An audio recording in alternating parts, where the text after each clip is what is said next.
আমরা আমাদের ভাষায় এটাকে পাঁচমিশালি মাছ বলি, মানে এখানে কয়েক ধরনের মাছ থাকে।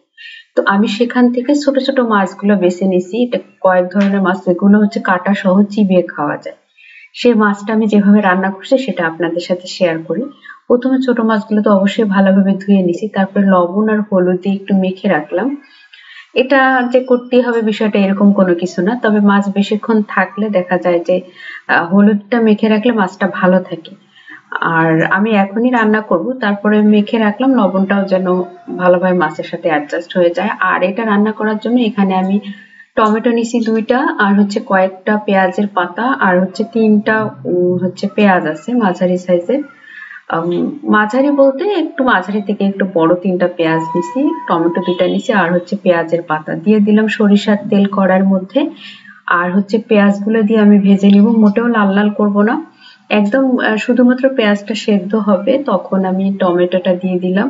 তারপরে এখানে সামান্য হলুদ গুঁড়া, আর হচ্ছে দিব ভাজা জিরা গুঁড়া, আর হচ্ছে সামান্য লবণ। লবণের পরিমাণটা আমি যেহেতু মাছের লবণটা মাছেই দিছি, এখানে টমেটোটা রান্না করতে যতটুকু লবণ লাগে আমি সেই অনুযায়ী লবণটা দিলাম।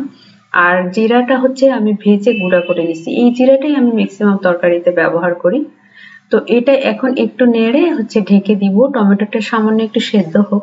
এই তরকারি রান্না করতে খুব বেশি সময় লাগে না, কিন্তু এর পিছনের ইতিহাসটা বড়। যদি মাছটা বাছতে 1 ঘন্টা সময় লাগে, তরকারিটা রান্না করতে 5 মিনিট সময় লাগে না বিষয়টা। তবে এটা যে দেখা যায় কি, যেখানে আপনি শ্রম বেশি দিবেন সেটা অনেক বেশি টেস্ট হয়, সেটা মনে হয় অনেক বেশি হালাল হয়, এই জন্য এত মজা লাগে।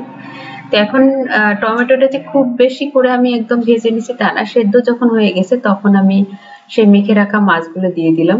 এগুলো তো খুব বেশি নাড়াচাড়া করা যায় না, বা হচ্ছে খুব ভুনা করা যায় না, তাহলে এটা ভেঙে যাবে মাছটা। তো আমি মাছটা দিয়ে একটু সবগুলো একসাথে নেড়ে, এখানে কোনো পানি ব্যবহার করা যাবে না, টমেটোর পানি তারপরে সবজির মানে পেঁয়াজ কলির যে পানি সেটা দিয়ে মাছটা হয়ে যাবে।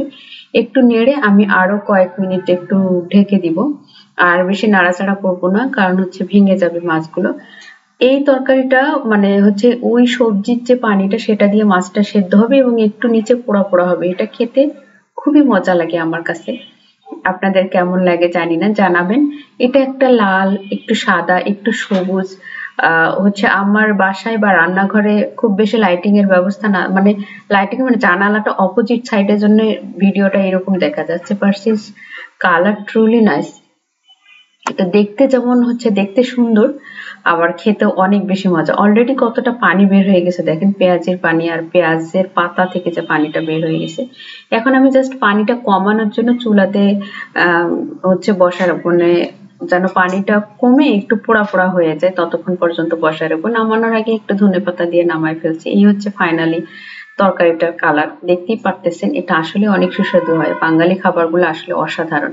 সবাই ভালো থাকবেন, সবার জন্য শুভকামনা। আল্লাহ হাফেজ। ভালো থাকবেন সবাই। আসসালামু আলাইকুম।